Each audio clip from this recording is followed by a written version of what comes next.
ओम पूर्णमदः पूर्णमिदं पूर्णात् पूर्णमुदच्यते पूर्णस्य पूर्णमादाय पूर्णमेवावशिष्यते.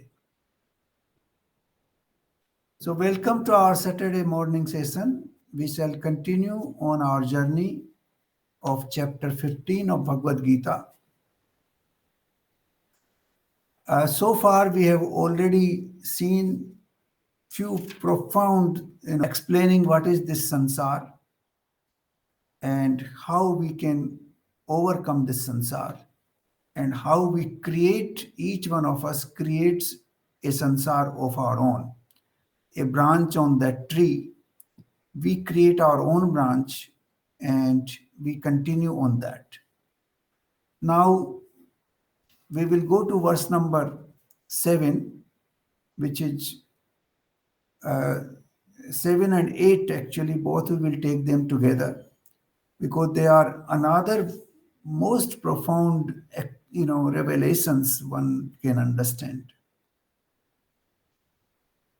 वर्स नंबर 7, इस देह में ये जीवात्मा मेरा सनातन अंश है और वही इस प्रकृति में स्थित मन और पांचों इंद्रियों को आकर्षण करता है. देन वर्स नंबर 8, वायु गंध के स्थान से गंध को जैसे ग्रहण करके ले जाता है, वैसे ही देवादि का स्वामी जीवात्मा इस शरीर को त्याग कर, जिससे इन मन सहित इंद्रियों को ग्रहण करके फिर नए शरीर को प्राप्त होता है, उसमें चला जाता है. Now let us take the verse number 8 first. You see, in our ancient writings, we have heard three words, that is Karan Sharir, Suksham Sharir and Sthul Sharir. Sthul Sharir, to what is this body which we see physically, that is the Sthul Sharir. Suksham Sharir is the one which we see in our dream state, which becomes like rage, the tej, that is the word which has been used in Sanskrit, tejas. It exists in the form of rage. And Karan Sharir is the reason why we come into this world. Now here he's in verse number 8, this is what he has explained. Why do we come into this world? What is the reason? The reason is the karma, the action we perform. If those actions form a seed, then we have to come back. Now that seed is taken by the Suksham Sharir. What is Suksham Sharir? We have these. Suksham Sharir consists of the following: 5 senses, not in the physical form, but in avyakt form. Those 5 gross elements give rise to the 5 tanmatras. So those 5 tanmatras which exist in our body, those are part of the Suksham Sharir. Then pranic energy, the 5 variety of pranas which exist in our body. This is Saman Pran, Apan Pran, Vyan Pran, Udan Pran, and Main Pran, Mukhya Pran. So these are the 5 pranic energies which run our body, which are responsible for circulation of energy in the body. For example, Vyan Pran means it goes deep into every cell of the body. It takes the energy to every single cell. If sometimes people get numbness in some particular part of the body, that happens because the Vyan Pran is not effectively carrying the energy into that particular area of the body. So the 5 tanmatras, the 5 pranic energy, Then, of course, mind, which consists of mind and intellect both, and then the Atma. All these in suksham form, in the form which cannot be seen with our sense organs. That is the suksham sarira. That suksham sarira leaves the body at the time of our death. At that time, Jivatma has been called as Swami, Deha ka Swami. So that Jivatma takes our Suksham Sarir with it and goes into another Sarir where the gross Sarir finally develops. So that actually becomes, in a way, the root cause of our rebirth.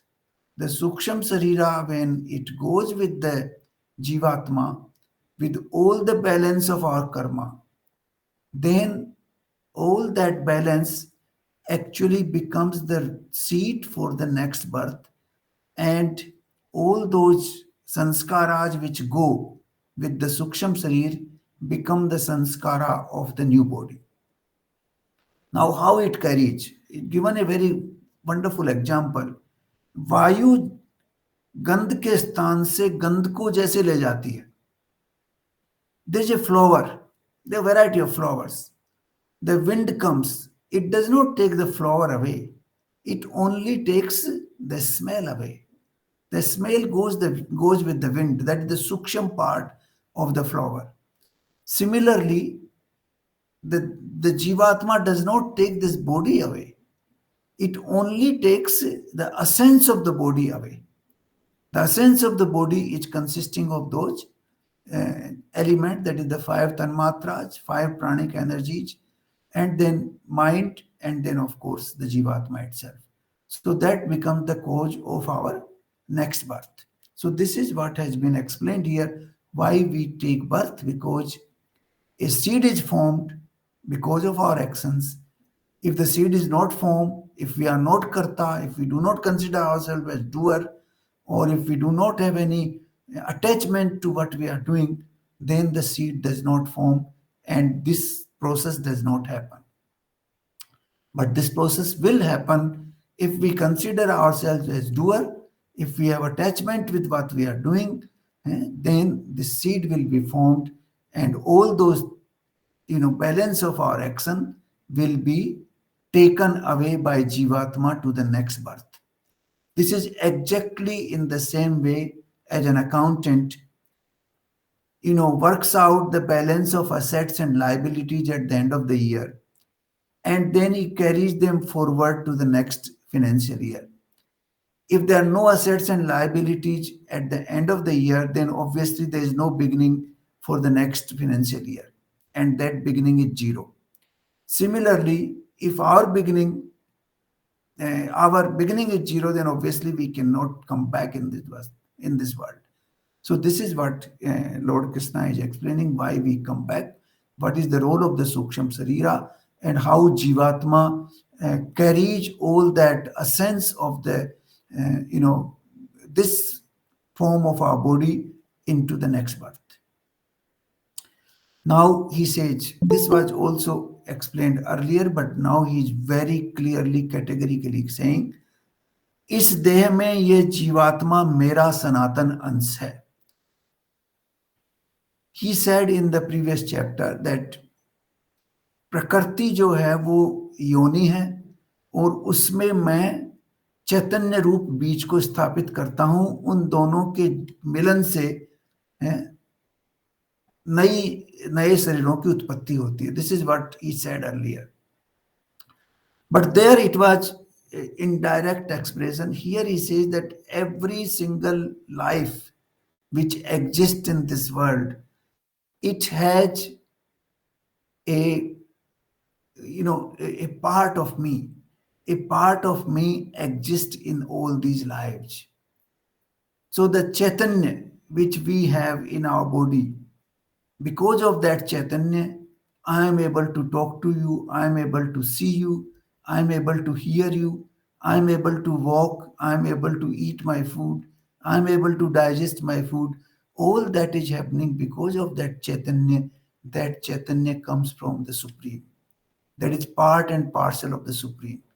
And once we realize that this Chaitanya is the only source of our life, then obviously we will, you know, feel that the Supreme is living inside me. That feeling that the Supreme is living inside me will transform our life considerably, and then we will behave in a very different way than what we do normally. So these two verses are very, you know, deepest signs of human existence. So till now in this chapter, he has explained so many things, so profound things. Firstly, why do we come back into this world? How do we come back? That how the wind carries the balance of our life to the next birth. And then how the Chaitanya comes into the body. What is the nature of this sansar? How we create our own sansar, and then how we can get out of it. eh? And then the other thing, that the only thing which is swaprakashit is the Atma. For that we do not need any of the support from the sun or the moon or the fire, because we can feel our own existence even in the darkest place in the world. Even in deep right into the ocean, we can feel that I exist. So that is Prakashit. So all these things have been told in this chapter so far.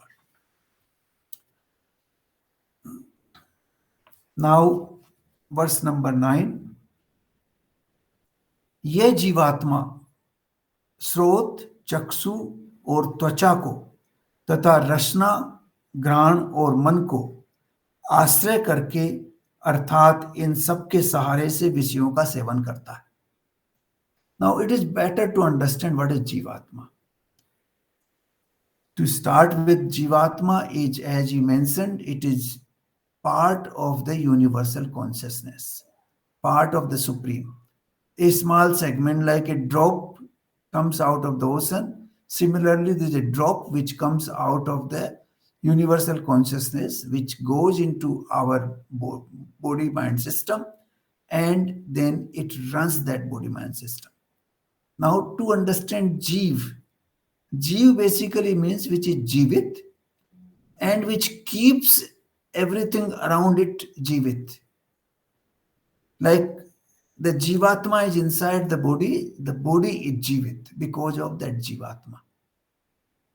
The Jiv is Jivit and it keeps the body Jivit. So the whole periphery of the body is alive because of the life in Jivatma, because of that Chaitanya, because of that consciousness which exists in Jiv. And that is why it is called Jivatma, because it's part of the Supreme, that is Atma or Paramatma, but it also keeps the body alive, that is why it is called Jivatma. Now, ye Jivatma. Now, this Jivatma is basically what was called in chapter 13, Kshetragya. Now, that Kshetragya, in association with Kshetra, what does it do? स्रोत, चक्षु और त्वचा को, रसना, घ्राण और मन को आश्रय करके. Now, there are six things here. Srot is the ears, Chakshu is the eye, Tvacha is the touch, sense of touch, then Rasna is the sense of taste, Ghrana is the taste of smell, and Man, that is the mind. So the five, sense organs plus the mind, which is the sixth sense organ, which is actually the controller of all the five. All these six, they are supported by the Jivatma, and with the help of these six, the Jivatma actually experiences this world. The experience of this world is through these five senses plus mind. That is the association of Chaitanya or association of Kshetragya with Kshetra. These two combined together give us the experience of this world. So this is very important because as soon as the Jivatma leaves the body, there is no experience of the world. The world is finished. That is why we say that this world doesn't exist. This world exists only because I am alive. I am alive, that is why I can experience the world. Once I am not alive, the world doesn't exist. Even in the state of dream, this world doesn't exist. This world goes away. In the state of deep sleep, this world doesn't exist. And when we die, when this Jivatma leaves the body, the world doesn't exist anymore. That is why a lot of people believe that this world is an illusion. Illusion created by this Jivatma. This Jivatma, which is giving life to this body and senses, is also giving life to this world. Because as soon as this Chaitanya goes away, there is no world anywhere. And that is why, uh, this whole world is called Maya. Why it is called Maya? Because it doesn't exist. It exists only as long as we have Chaitanya inside us. This is how one can explain this. Chaitanya is linked with the existence of the world. If there is no Chaitanya, there is no world, which is also clear in our dream state when we this whole world disappears and actually we create a new world. Who creates that new world? That new world is also created by Jivatma. In that state, which is called Tejas Avastha of the Jivatma, in that state we create a Suksham world, a world which exists in the form of rage, in which we live and we survive and we do all the activities. And in the state of deep sleep, there is no world at all, nothing exists. So, this is how we can explain it why this world is called Maya. This world is called Maya because as long as the consciousness exists in us, this consciousness keeps our five senses and the mind active, and through that we experience the world. Once that process is over, the world is finished. And that is why this world is called Maya. So, this is what Lord Krishna says in verse number 9, that we experience this world as long as the Jivatma is in association with those five senses and mind.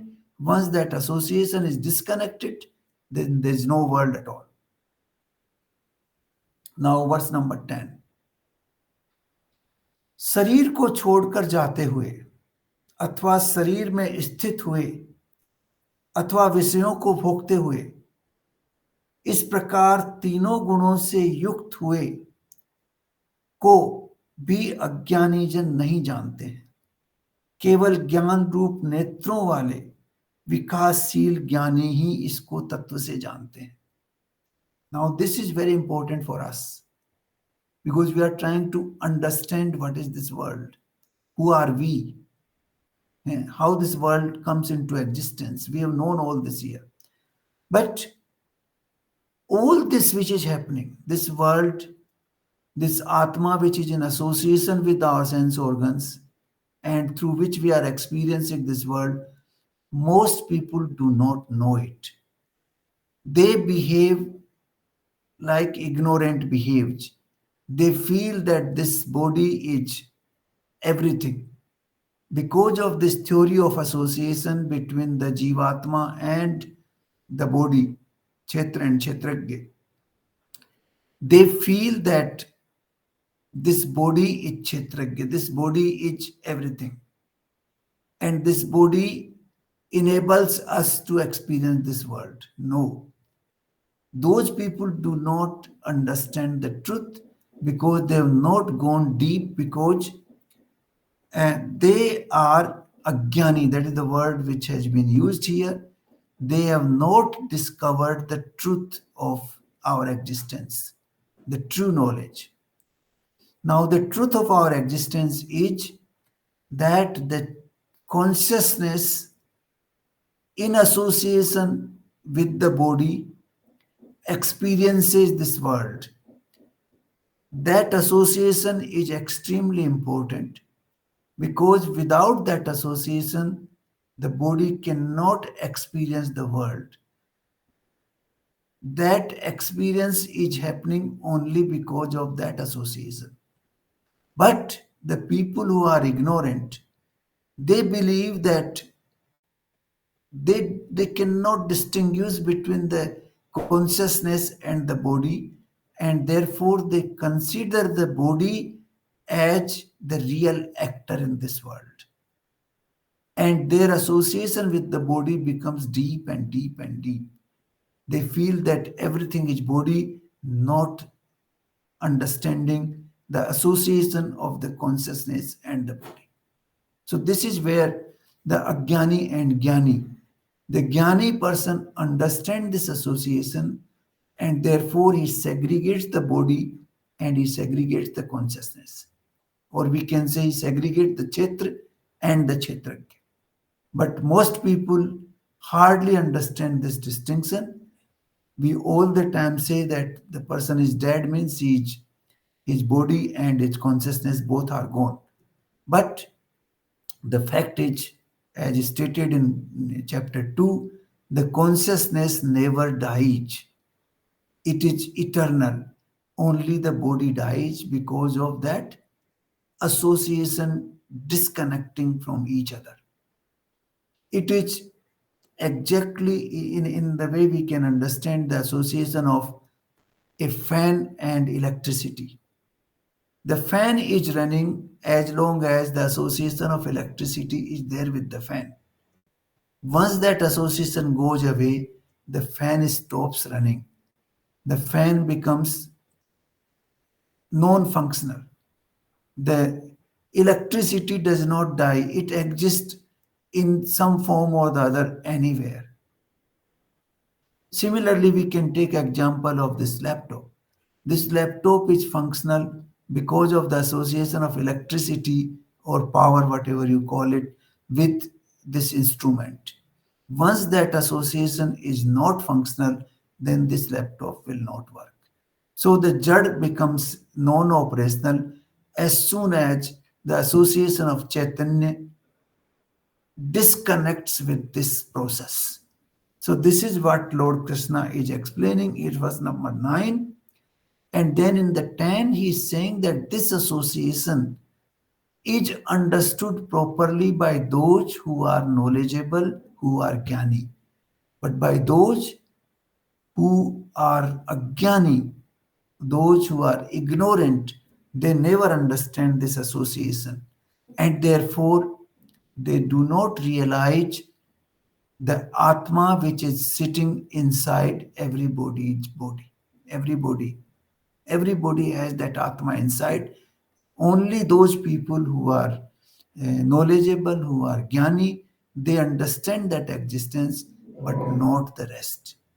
So if you go around, for example, meet in a crowd, thousands of people, you can talk to thousands of people, you will not find a single person who will be able to understand this process. I can assure you that. I have this experience. You go and address thousands of people, they will not understand it. Only very few. And that is why this, jnani and ajnani becomes very important. All those people who do not understand the distinction, they are not evolved yet to the level where the jnani has evolved. So this distinction has to be clear. The theory of association between Kshetra and Kshetrajna makes us feel that body mind are integral, they are together, but this is not so. This is only a connection which brings them together. Once that connection is disconnected, the two become separate and the body becomes non operational, and therefore the sansar becomes non operational. because you cannot experience sansar if that connection is not there. So this is very, very profound knowledge. I will request, all our friends to meditate a little bit on the verses of this chapter, which we have covered so far. Now, in this verse, he goes further that they don't not only understand that the consciousness inside, they also do not understand that the consciousness is actually experience this world. This process of experiencing the world is also not understood by those people. And they also do not understand when the consciousness leaves the body and the body is left behind. All these three processes, there are three processes here. The consciousness is in association with the body, first process. Because of that association, we experience the world, that is the second process. And once this association is disconnected, the body becomes non functional and consciousness goes separately, which was explained in verse number 8, how the consciousness goes away. Now, all these three processes are not understood by the people who don't have knowledge. And once this consciousness actually leaves the body, then it leaves with the essence of the body, which was mentioned in verse number 8, that vayu जैसे गंध को लेके जाती है, similarly it takes away the essence of all the sense organs, all the pranas, and forms the seed for the next birth. So this is how the whole process operates. Now verse number 11. यत्न करने वाले योगी जन भी अपने हृदय में स्थित इस आत्मा को तत्व से जानते हैं. यत्न करने वाले योगी जन ही अपने हृदय में स्थित इस आत्मा को तत्व से जानते हैं. किंतु जिन्होंने अपने अंतःकरण का शुद्धिकरण नहीं किया है, ऐसे अज्ञानी जन तो यत्न करने पर भी इस आत्मा को नहीं समझ पाते. नाउ अंतःकरण का शुद्धिकरण, this is the root which enables us to understand this existence of Chaitanya inside us. Antakaran ki Suddhi. Now this word has come in the Bhagavad Gita many times and it will continue to come. Antakaran actually consists of three parts. That is Man, Buddhi, Ahankar. Man, Buddhi, Ahankar, these out of the three, we understand mind quite reasonably well because the thinking process comes into the mind. The memory comes into the mind. Look, for example, you want to go back to your childhood, you recall your childhood memory and you are back in childhood. So you can understand mind. What is the mind? The thought process comes there. Imagination comes. Creativity comes. You want to, for example, create a better laptop. Now you think about it. How do you do? What kind of applications will be required? What kind of technology would be required? So you understand how the mind works. Intellect. Intellect also we understand because we do the analysis. For example, somebody is doing a mathematical puzzle. Then you do the analysis of that. Okay, this is x is equal to x plus y plus 3 and this is equal to this. This is a triangle, this is a rectangular, this is a cube, and what all those things we try to understand, analyze. And we also see what is beneficial in this world for me, what is not beneficial, whether I'm doing ethical, non-ethical, legal, illegal, all that we analyze with our mind. So the mind also we understand. But ahankar is so subtle that most of the time we do not understand it. Its expression is the most subtle because after Mahat Tattva, Ahankar is the first element which comes into being. So it is the most subtle of the physical existence after Mahat Tattva. Mahat Tattva is the most subtle, I would say, the atom of the atom, but then after that is ahankar. Now, ahankar hits indirectly, directly, and unconsciously we react.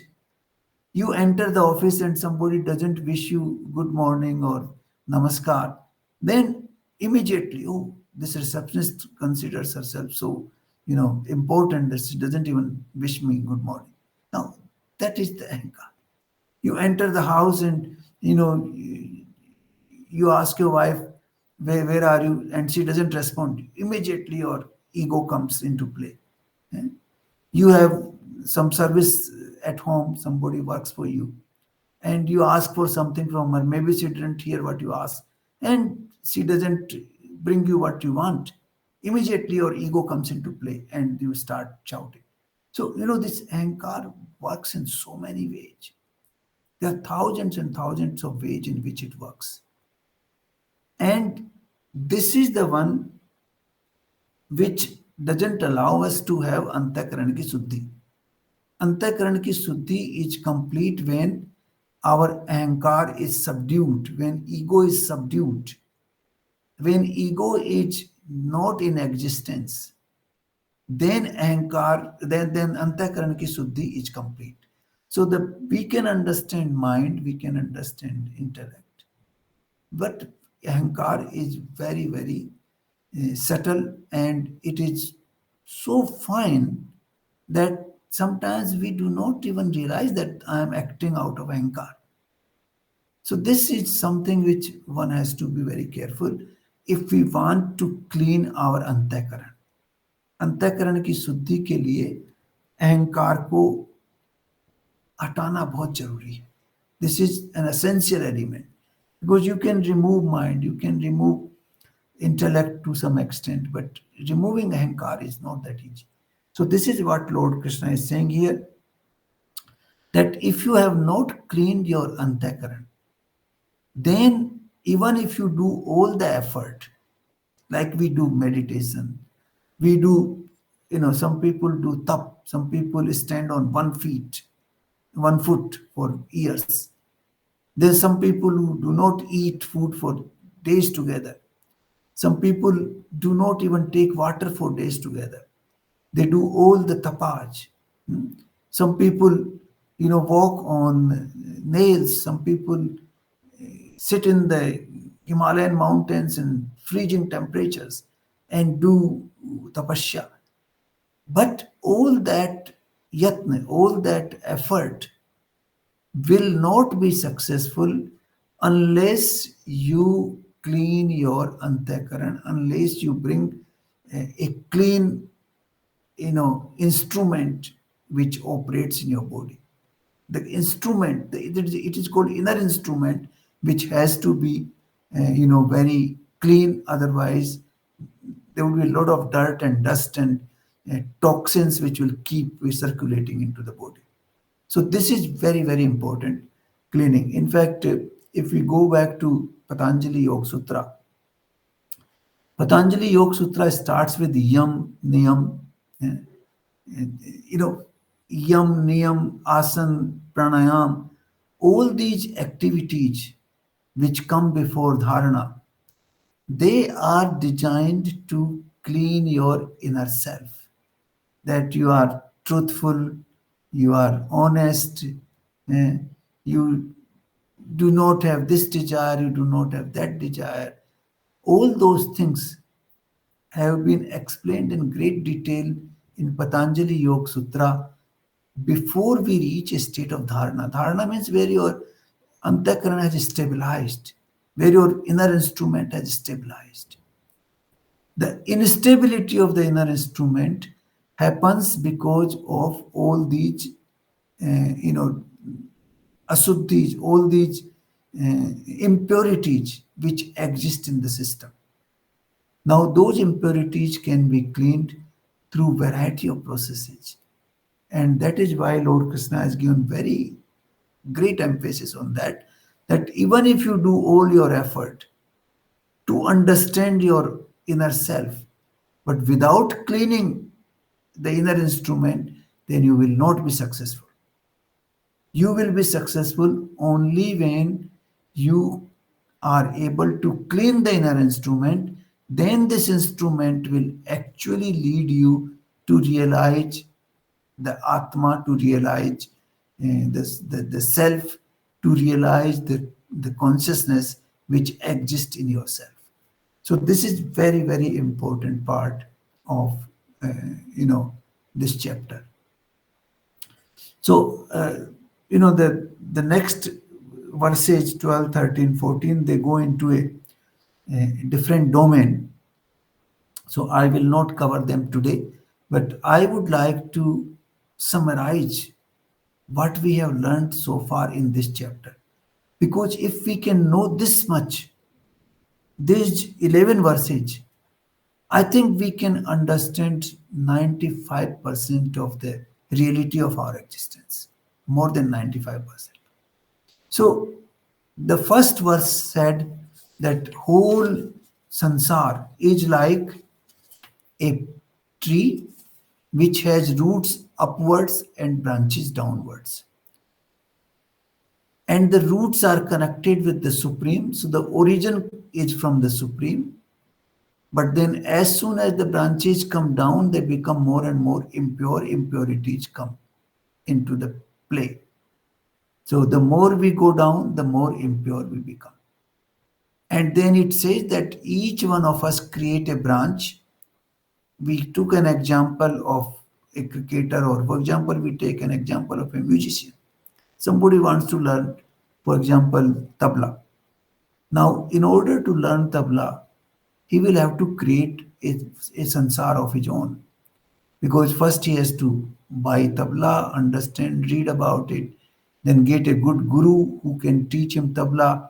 Then he has to understand ragas, what the ragas are, and then he understands how to coordinate with other instruments, how to coordinate with the lyrics of the songs which are being sung. Then slowly, slowly, he becomes a good tabla player. Then he becomes well known. Then advertisements come for him. Then he becomes, money rich, because a lot of money comes to him because of that. A lot of fame comes to him because of that. Now, how to manage the fame, how to manage the money, the whole world continues to grow, grow, grow, grow, and it becomes a big branch on its own. So this is how we create our own world. This is how we create a sansar. And then it says that we cannot understand this sansar. This is not easy to understand. Therefore, we should not get into this learning process what this sansar is. But we should cut it off. And cut it off with what?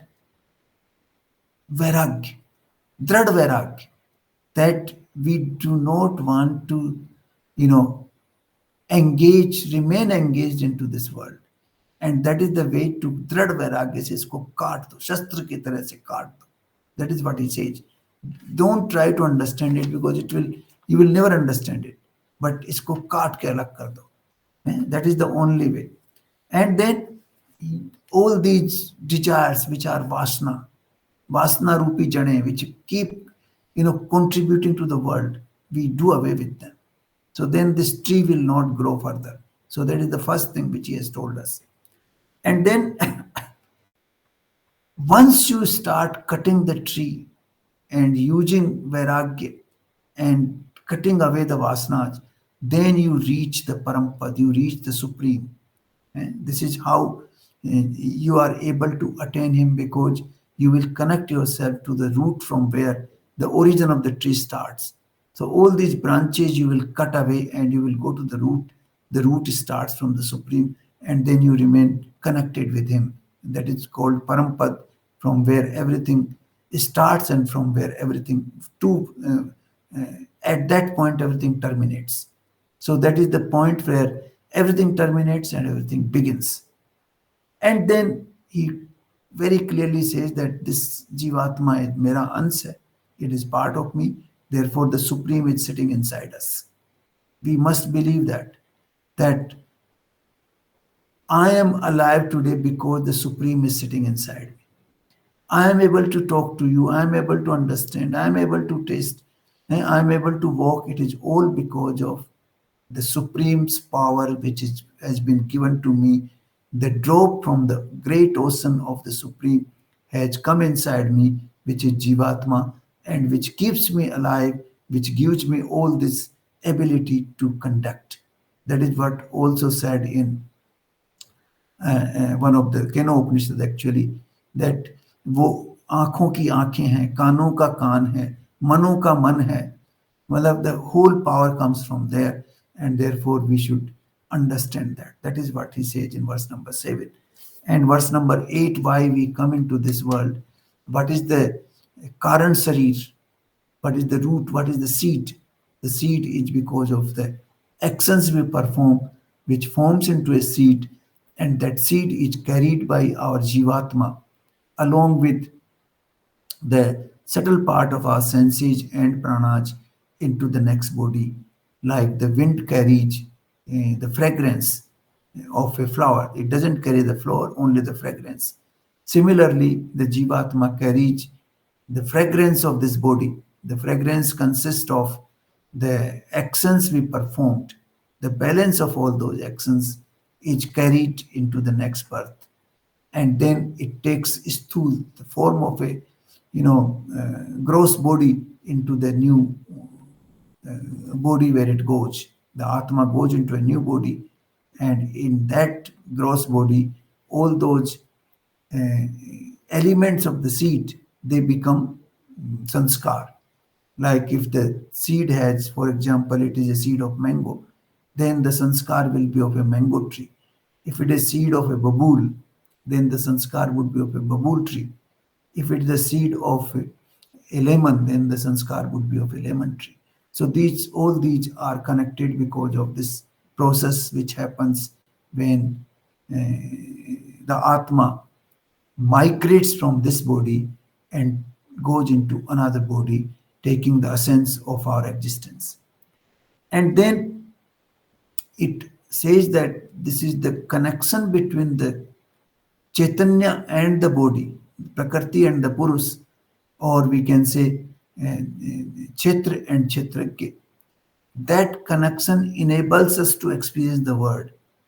There is no world without that connection. As soon as the connection is disconnected, there is no world. The fan will not run as soon as the electricity connection is off. You put the power switch off, the fan stops running. Similarly, as soon as the consciousness and the prakriti and the body are not connected, this whole world has no existence. And that is why this world is called Maya, because it comes into existence only because of the consciousness. But the consciousness can experience it only through the sense organs and mind. The consciousness cannot experience it on its own, also. That's another fact of life. The consciousness needs the five senses of perception and the mind to experience this world. This is what verse number 9 says. So we experience this world through this process of connection between the consciousness and our sense organs and mind. Now, those other species of life which do not have well developed mind and sense organs, they cannot experience this world properly. That is why those are called bhog yoni. Those are not called karm yoni. They only come into this world just to, you know, what you call, live a life which is already decided for them. They cannot deviate. It's only the human being. That's why there's a Manushya Jati has come into play in verse number, I think, 2. Yeah, verse number 2. That मनुष्य लोक में कर्मों के द्वारा बांधने वाले. So in this life, only as human being, we can do the karma and we can transform our life. That is possible only in this life, not in the bhogyonis, which are other species of life. And therefore, it says that in this yoni, we can experience this separation of Chaitanya and body by cleaning our inner instrument. अंतःकरण की शुद्धि करके. So that cleaning of inner instrument is very essential to experience the Chaitanya and the Prakriti, the you know inanimate part. So animate and inanimate must be understood properly. The inanimate uh, cannot experience the world on its own. It can experience only in association with Chaitanya. Chaitanya activates the sense organs and the mind, and then you experience this world. But Chaitanya alone also cannot experience the world. It needs these sense organs and the mind to experience the world. So the physical world can be experienced only through this process. So this is what Lord Krishna has said here. And then, of course, how we can clean our inner instrument and acquire that knowledge, that distinction between the uh, the consciousness and the inanimate part of our system. So that distinction is extremely important. This distinction between Kshetra and Kshetragya, the distinction between Prakriti and Purus is extremely important to understand the overall functioning. And he says that most people do not know that distinction. Only few people who have who are proceeding in that direction can understand it.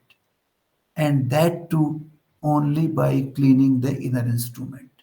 If you do not clean the inner instrument, then the body and consciousness they become confused and they appear as one single entity. And that one single entity causes confusion, and therefore we give prominence to the body and not to the consciousness. This is what happens in most of the cases in the real world. 99% people actually cannot distinguish between body and consciousness, and therefore they consider the body as one single entity. So this is how Lord Krishna is saying that if you want to uh, understand this world properly, then you have to understand this difference. And then only you will understand the difference, that how this body is actually experiencing the world and how this body can disconnect itself from the world. And that is possible through understanding of this connection between Chaitanya and inanimate part, that is Prakriti and Purus. So I will conclude here today, and in the next session we will continue from verse number 12 onwards. So if you have any queries, anything, I will try to answer as much as I can. Thank you.